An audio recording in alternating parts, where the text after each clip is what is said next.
Death toll from a train derailment in Canada has risen to 13. Around 50 more people from the small, close-knit Quebec town of Lac-Mégantic are also missing.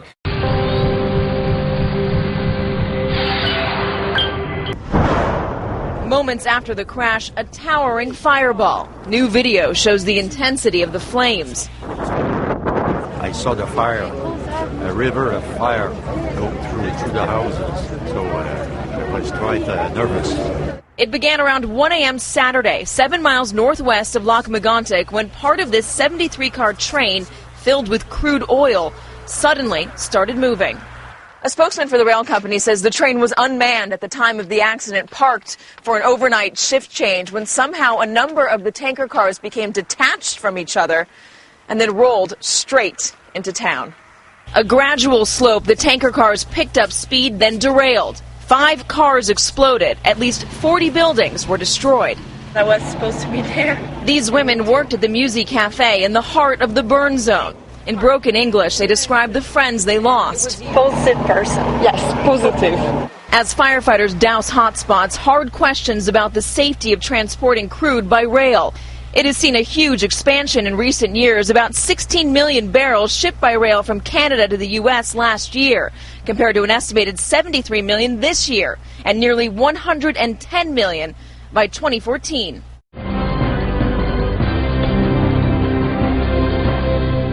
The unmanned train was 72 cars long. It was carrying crude oil.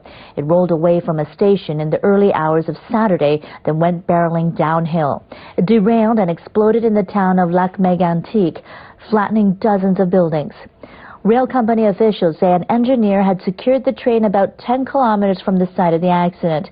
They say he then went to a nearby hotel. Police have questioned the engineer. Reuters reports some residents have said there were about 50 people inside a nearby bar when the accident happened.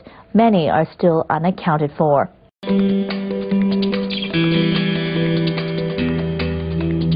Given the extensive devastation caused when the runaway train carrying crude oil exploded, few expect any of those still unaccounted for to be found alive. After a fireball tore through the town of Lac-Mégantic, identifying the dead has been difficult. I would like to ask those citizens who have a relative missing to go to the family reception centre and give all relevant information on their missing family member and, if possible, provide DNA samples. For many in this close-knit town, fear is now all but officially confirmed. I went to the crash scene. I saw with my own eyes. My son is dead, says Raymond Lafontaine. If they want to bring him back, they will have to resuscitate him from ashes. On the ground, the search for victims is continuing. The risk of further explosions restricted access to the site, but investigators hope to gain ground as soon as possible. There's been a lot of work that's been done on the scene during the night, and hopefully